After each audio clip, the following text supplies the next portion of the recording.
Hello बच्चों, good evening. मैं राजीव अवस्थी। हमारे यूट्यूब चैनल मेक लर्निंग और पैशन में आपका स्वागत है। जैसा कि आप सभी लोग जानते हैं, हम आपके लिए एकेडमिक और कॉम्पिटिटिव एग्जाम से संबंधित वीडियो लेकर के आते हैं। इसमें इस समय जो हमारी एक सीरीज चल रही है, भारत के इतिहास को जानो। इसमें हम भारत के इतिहास से संबंधित प्राचीन भारत के इतिहास, मध्यकालीन इतिहास और आपका आधुनिक इतिहास, तीनों पर वीडियो बनाने वाले हैं। सबसे पहले अभी हम जो लेकर के चल रहे हैं वो हमारा मध्यकालीन इतिहास चल रहा है, और हमने आपको प्राचीन इतिहास के बारे में कई वीडियो आपको दे दिए हैं, जो कि आपके हमारे वीडियो के अंत में आपको प्राप्त हो जाएंगे। आप डिस्क्रिप्शन में उनके लिंक भी आप प्राप्त कर सकते हैं। जैसा कि आप सभी को पता होगा कि हमने राजपूत काल के बाद आपको यहाँ पर सल्तनत काल और इस भारत का इस्लाम में आगमन, ये आपको बताया था। इस्लाम में आगमन के बाद दो प्रमुख आक्रमणकारी, इसमें एक का नाम था मोहम्मद गोरी, और उससे पहले एक था मोहम्मद गजनी। ये भी हमने आपको बताया था कि मोहम्मद गजनी का मुख्य उद्देश्य लूटपाट करना था, जबकि मोहम्मद गोरी का मुख्य उद्देश्य था भारत में साम्राज्य स्थापित करना, अफगान के सामने।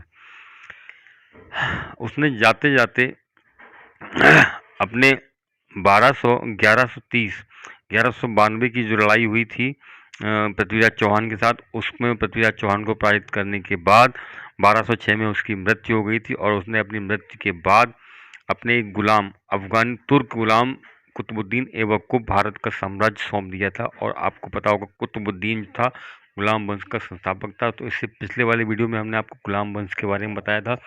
अब गुलाम वंश के जो अगले वंश आए थे, हमने आपको ये भी बताया था कि इसलिए पिछले वाले वीडियो में कि सल्तनत काल के प्रमुख 5 राजवंश हुए हैं: गुलाम, खिलजी, तुगलक, सैयद, लोदी।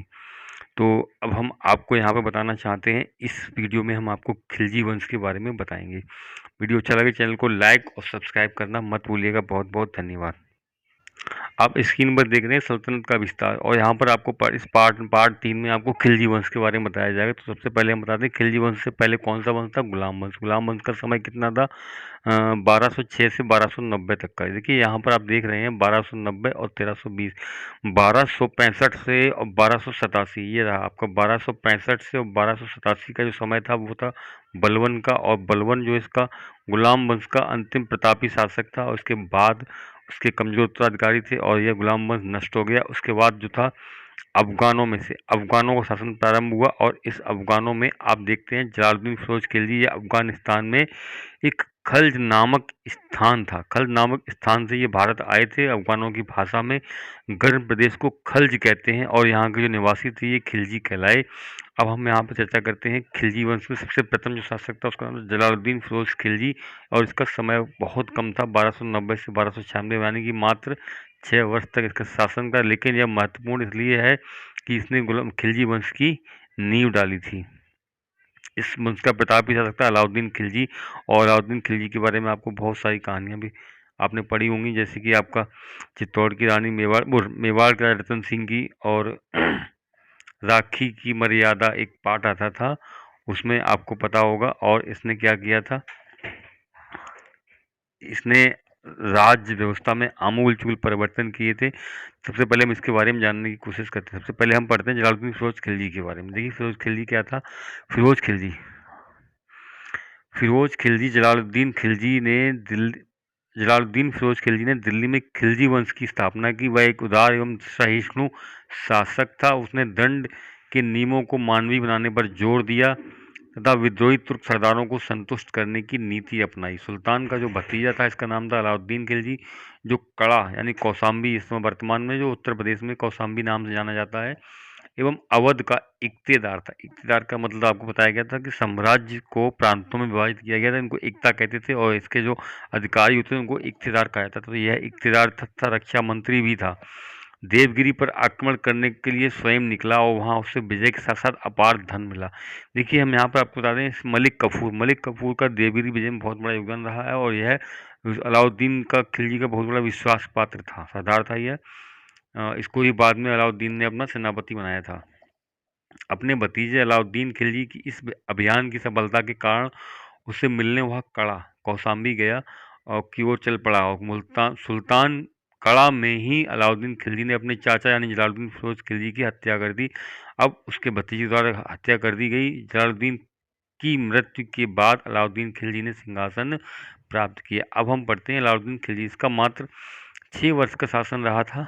अब आप आते हैं अलाउद्दीन खिलजी की तरफ। देखिए अलाउद्दीन खिलजी का जो शासन काल है वो 1296 से लेकर 1316 वर्ष यानी कि लगभग आपने 20 वर्ष तक शासन किया और इसने अपने शासन में काफ़ी नए सुधार लाए। देखिए इसने अपनी सेना को सबसे सबसे पहले संगठित किया, जिससे कि सेना के ही बल पर इसने अपना साम्राज्य बहुत अधिक फैला लिया था।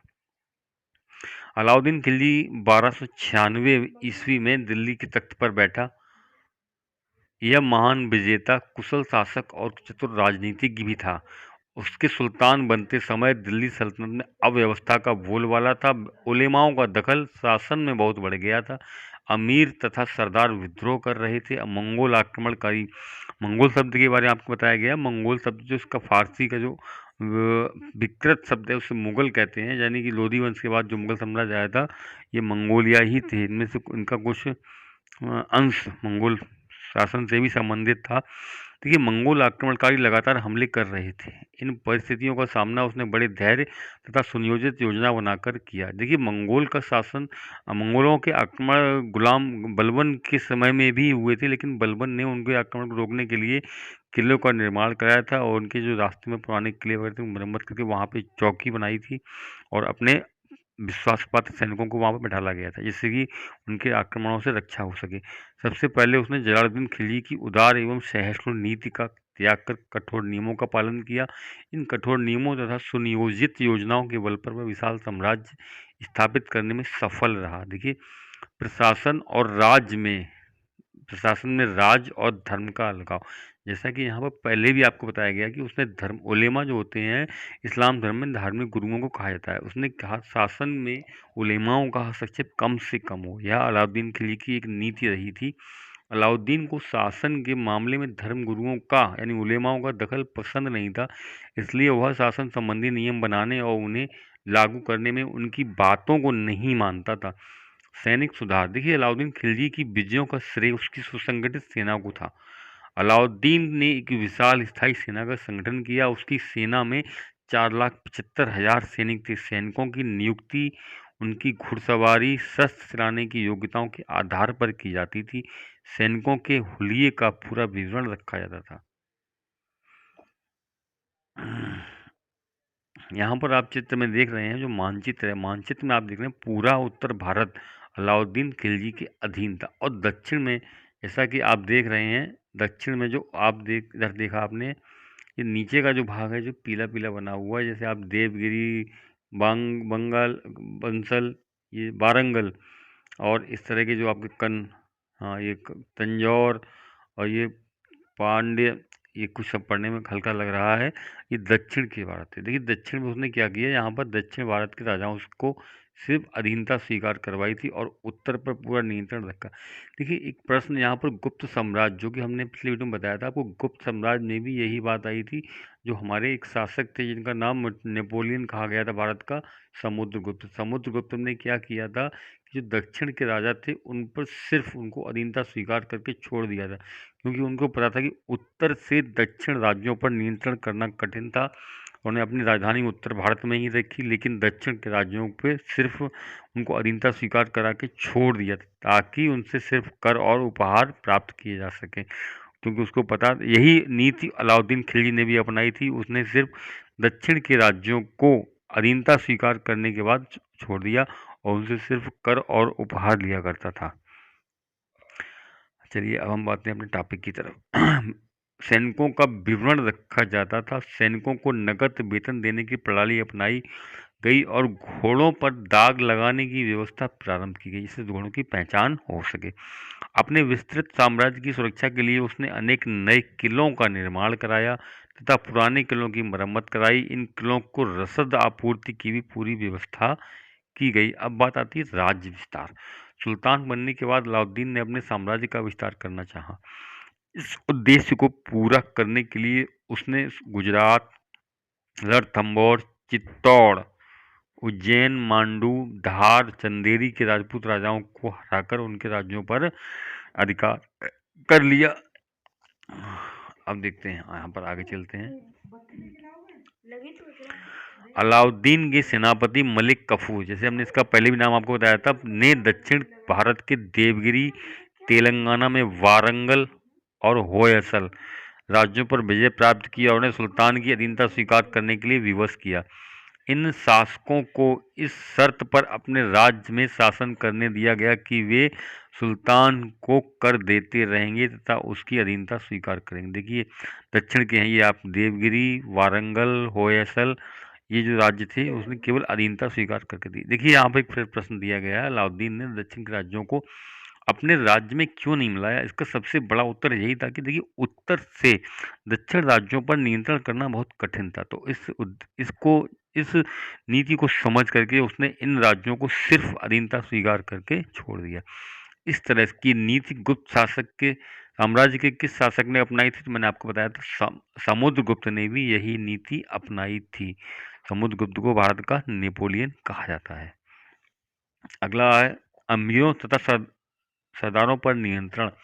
देखिए, सरदारों का तो जो तुर्क के चहलगामी था, 40 सरदारों का दल, उसको तो बलबन ने ही समाप्त कर दिया था। लेकिन उसके बाद अमीरों ने भी सत्ता पर अधिकार जमाना प्रारंभ किया और वह राजा के कहते हैं कि राजा के निर्माण में बहुत भूमिका निभाते थे।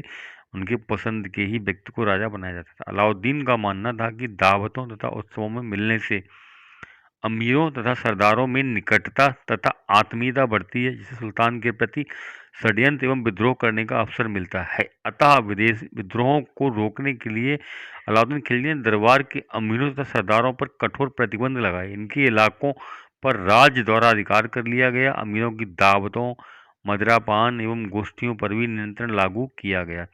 सुल्तान की पूर्व आज्ञा के बिना अमीर सामाजिक समारोह का आयोजन नहीं कर सकते थे। गुप्तचर सदैव उन पर नजर भी रखते थे। इन प्रतिबंधों से सरदार और अमीर भयभीत रहते थे। सुल्तान के विरुद्ध किसी को सिर उठाने का साहस नहीं था। इस प्रकार उसका अमीरों पर पूर्ण नियंत्रण स्थापित हो गया। अब आता है मंगोल का। मंगोल के आक्रमण को देखिए उसने कैसे रोका, उसके लिए उसने तैयारी की थी।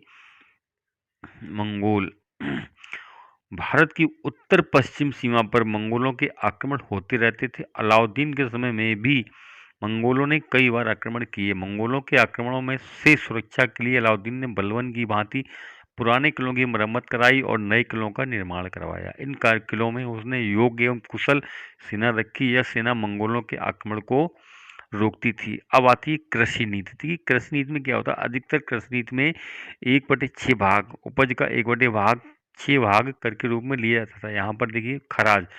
अलाउद्दीन का पहला मध्यकालीन शासक था जिसने लगान का सही अनुमान लगाने के लिए भूमि को बिस्वा से नापने की प्रथा शुरू की। ये प्रश्न आपका सामान्य ज्ञान का प्रश्न बनता है कि बिस्वा की प्रथा किसने शुरू की, जमीन को नापने की बिस्वा प्रथा।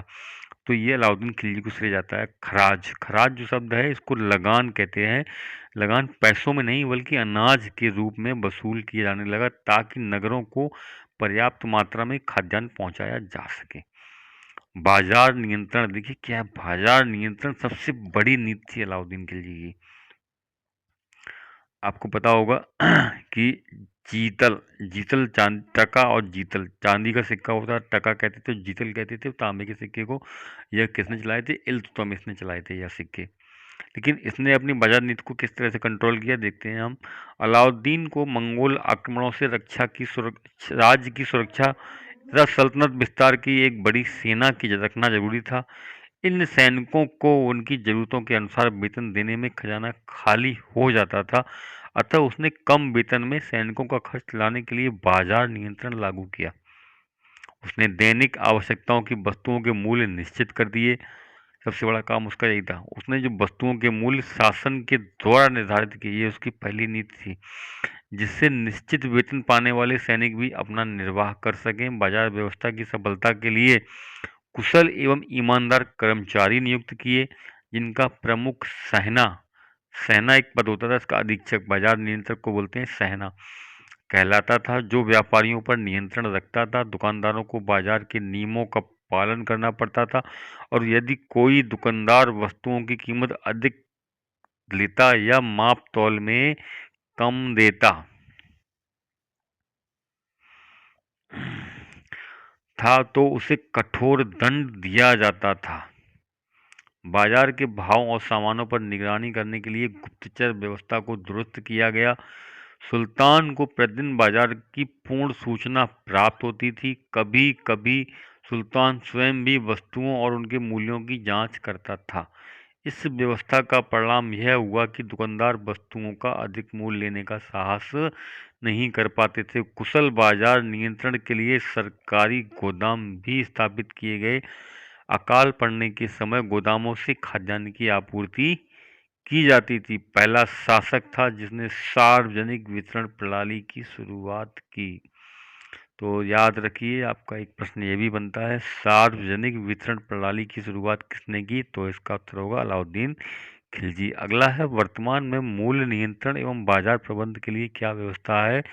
यह उस समय की व्यवस्था से कितनी भिन्न या कितनी समान है? साहित्य एवं कला का विकास। देखिए, साहित्य का भी विकास हुआ और कला का विकास हुआ। यहाँ पर एक व्यक्ति का नाम आता है और बहुत इंपॉर्टेंट है। ये सात सल्तनत का समय जिसने देखा हो उसका नाम था अमीर खुसरो। अमीर खुसरो का लोकप्रिय नाम था तूती ए हिंद। इन्होंने, देखिए, यह संत दिल्ली के जो प्रमुख संत थे निजामुद्दीन औलिया के शिष्य थे। अमीर खुसरो को खड़ी बोली तथा सितार के आविष्कार का श्रेय दिया जाता है। अमीर खुसरो की अपनी पहेलियाँ, दोहों, मुकरियों और कव्वालियों के लिए प्रसिद्ध हैं। यह पटियाली के एटा के निकट पटियाली के रहने वाले थे। इनकी एक पहेली भी यहाँ दी गई है कि एक गुड़ी ने यह गुड़ कीना, हरियल पिंजरे में दे दीना, देखा जादूगर का कमाल और डाला हरा निकला लाल। ये पहेली है, यह पहेली बहुत सुंदर पहेली है। इसका उत्तर होगा पान। अब हम आते हैं हौज खास। दिल्ली में, देखिए, साहित्य के साथ कला का विकास हुआ। कला में क्या था यहाँ पर? दिल्ली में एक विशाल टैंक का निर्माण करा। इसको नाम आज भी, यह इसके अवशेष आज भी स्थित हैं। इनको कहते हैं हौज खास। यह हौज खास के नाम से जाना जाता है। यहाँ पर क्या था, ये बहुत बड़ा विशाल एक टैंक बना हुआ था, जलाशय का निर्माण कराया था इसने। और देखिए, यहाँ पर जो है अलाउद्दीन ने दिल्ली में कुतुब मीनार के निकट कुव्वतुल इस्लाम मस्जिद, ये मैंने आपको बताया था, कुव्वतुल इस्लाम एक मस्जिद का निर्माण इल्तुतमिश ने कराया था। कुतुबुद्दीन ऐबक ने कुव्वतुल इस्लाम मस्जिद, अढ़ाई दिन का झोपड़ा और कुतुब मीनार का निर्माण कराया था। कुतुब मीनार का अंतिम कार्य जो था पूरा इल्तुतमिश के द्वारा कराया, क्योंकि उसके पास समय बहुत कम था। यह 1296 में समाप्त, 1236 में आया था और 1206 में आया था और 1210 में इसकी मृत्यु हो गई थी कुतुबुद्दीन ऐबक की। तो ये मात्र 4 वर्ष ही रहा यह।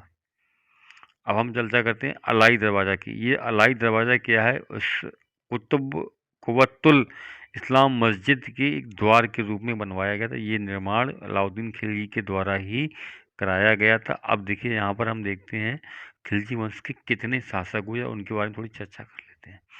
देखिए, खिलजी वंश का जो पहला समय था 1290 से 1320, मात्र कितना वर्ष समय था इसका? 30 वर्ष का। अब 30 वर्ष में 20 वर्ष का समय अलाउद्दीन खिलजी ने दिया था। देखिए, 1290 से 1296 जलालुद्दीन खिलजी 6 वर्ष का समय था। अलाउद्दीन खिलजी का 1296 से 1316, तो 20 वर्ष का समय था। अब 4 वर्ष कौन रहा था? 4 वर्ष बाकी जो बचे थे उसमें शिहाबुद्दीन उमर और मुबारक शाह अंतिम शासक था और नसरुद्दीन खुसरो खां। खिलजी वंश के बाद आता है तुगलक वंश। अगली वीडियो में हम पढ़ेंगे तुगलक वंश के बारे में चर्चा करेंगे। तो हम चलते हैं अब इसके प्रश्न उत्तर की तरफ चलते हैं। तो यहाँ पर आपका समय हो गया कितना? 1296 से 1320। खिलजी वंश, प्रमुख शासक अलाउद्दीन खिलजी, संस्थापक जलालुद्दीन फिरोज खिलजी, और प्रमुख निर्माण कौन से रहे हैं? अलाई दरवाज़ा इसका रहा है और फौज खास, दो प्रमुख निर्माण रहे हैं। अलाई दरवाज़ा क्या था? कुव्वतुल इस्लाम मस्जिद का एक द्वार था, तो द्वार भी था, इसलिए उसका नाम अलाई दरवाज़ा रखा गया। और आप इसको याद रख सकते हैं, अलाई और अलाउद्दीन। जैसे आप देख रहे हैं अलाई और अलाउद्दीन दोनों का नाम मिलता जुलता है, तो आप इसको आराम से बता सकते हैं। आपको एक ट्रिक भी आपकी हो गई है, अलाई और अलाउद्दीन दोनों एक दूसरे से संबंधित हैं, तो आप इसको अब भूलेंगे नहीं। चलिए, अब हम इसके अभ्यास की तरफ चलते हैं। जैसा कि आप देख रहे हैं अभ्यास कार्य। पहले यहाँ पे कुछ शब्द दिए गए कठिन। उलेमा, उलेमा शब्द हमने आपको बताया था। उलेमा जो होते हैं इस्लाम में धर्म गुरु होते हैं या धर्माधिकारी होते हैं, उनको उलेमा कहा जाता है। ठीक है। अगला खराज, ये लगान है, भूमि या खेती पर करने वालों से लिए जाने वाला कर, जिसको उस समय खराज कहते थे। घोड़ों पर दाग, घोड़ों की संख्या में उनकी पहचान के लिए उनकी पीठ पर दाग लगाने की परंपरा थी। हुलिया, किसी व्यक्ति के रंग रूप विशेष चिन्ह या पहचान आदि का जो ब्यौरा होता है उसको हुलिया कहते हैं। रसद कहते हैं भोजन सामग्री को। जैसे उन्होंने पुराने किलों का मरम्मत कराई और नए किलों का निर्माण कराया, तो किलों में रहने वाले सैनिकों के लिए भोज सामग्री की व्यवस्था, उसको रसद कहते थे। अब आते हैं कि दिल्ली जलालुद्दीन फिरोज खिलजी के बाद दिल्ली का सुल्तान कौन बना? इस प्रश्न का उत्तर बहुत ही साधारण है, अलाउद्दीन खिलजी जो था या उसका चाचा था। और अलाउद्दीन जो था जलालुद्दीन का भतीजा था, और जलालुद्दीन जो पहला शासक था खिलजी वंश का। अब आता है अलाउद्दीन ने भारत के किन किन राज्यों की, देखिए हम बताए आपको, धार, रणथंभौर, गुजरात और कौन सा चित्तौड़, ये सभी राज्य जीते थे उसने। सेना को शक्तिशाली बनाने के लिए अलाउद्दीन खिलजी ने क्या उपाय किए? देखिए सेना में क्या था, सेना को शक्तिशाली बनाने की, सेना को संगठित किया, सैनिकों का हुलिया लिखा गया, घोड़ों को दागा गया, सैनिकों को नियमित वेतन दिया गया और उनके समय समय पर अभ्यास कराए गए। और सैनिकों की जो भर्ती थी उनकी हथियार चलाने की योग्यता के आधार पर की जाती थी। उसकी सेना में 4,75,000 सैनिक थे। बहुत ही विशाल सेना थी उसके पास। अलाउद्दीन खिलजी ने वस्तुओं के मूल्य को क्यों निश्चित कर दिया? देखिए बाजार नियंत्रण की जो उसकी पॉलिसी जारी की थी, उस पॉलिसी में बाजार के मूल्यों, वस्तुओं के मूल्यों को नियंत्रित करने के लिए उसने कहा शासन के द्वारा वस्तुओं के मूल्य निर्धारित किए जाएंगे ताकि कोई दुकानदार किसी वस्तु का अधिक मूल्य न ले सके। अमीरों तथा सरदारों को अलाउद्दीन खिलजी ने कैसे नियंत्रित किया? देखिए बहुत साधारण सी बात थी। उसने कहा कि जो इनके सार्वजनिक समारोह होते हैं वहाँ पर लोग मिलते हैं और आत्मीयता बढ़ती है, जिससे समारोह को रोका गया और बिना शासन की, बिना अनुमति के कोई भी समारोह, कोई सम्मेलन नहीं हो सकता था। इस तरह से उसने अमीरों और सरदारों को आपस में मिलने से रोका, जिससे कि शासन के विरुद्ध कोई विद्रोह न आ सके। अगली बात आती है हमारे यहाँ पर, सही और गलत का निशान लगाइए। देखिए क्या है, खिलजी वंश का संस्थापक अलाउद्दीन खिलजी था, ये आपका बिल्कुल गलत है। मलिक काफूर अलाउद्दीन का सेनापति था, ये बिल्कुल सही है। देखिए एक्चुअली क्या था, वास्तव में मलिक काफूर ही सब कुछ था। यह अलाउद्दीन का विश्वास पात्र था। जब अलाउद्दीन अवध और कड़ा का इख्तियार था उस समय यही सेना की देखरेख करता था। और जो देवगिरी, देवगिरी में जो वारंगल जो विजय हुई है जिसमें उसको अपार धन मिला था, वह वास्तव में किसने लड़ी थी लड़ाई? ये सिर्फ मलिक काफूर के द्वारा ही लड़ी गई थी। अमीर खुसरो जलालुद्दीन फिरोज के दरबार का प्रमुख विद्वान था, ये आपको बता दें ये सही है, क्योंकि अमीर खुसरो ने एक नहीं 7 सल्तनत देखे थे। जलालुद्दीन फिरोज खिलजी कब दिल्ली का सुल्तान बना?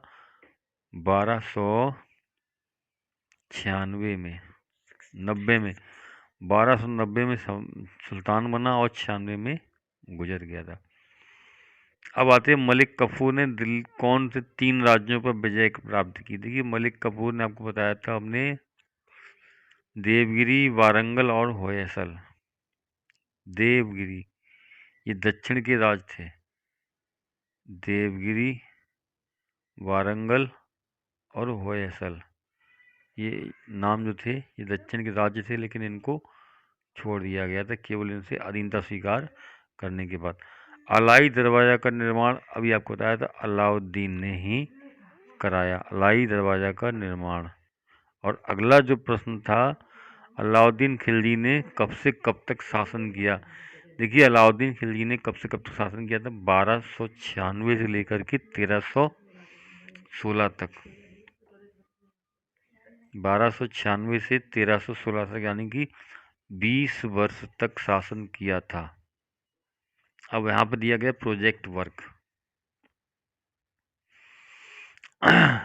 दैनिक उपयोग की वस्तुओं का मूल्य सरकारी दुकान तथा सामान बाजार से पता करके तालिका में लिखो। ये बच्चों के लिए प्रोजेक्ट वर्क है। तो ये रहा हमारा पाठ। वीडियो अच्छा लगे चैनल को लाइक और सब्सक्राइब करना मत भूलिए। बहुत बहुत धन्यवाद।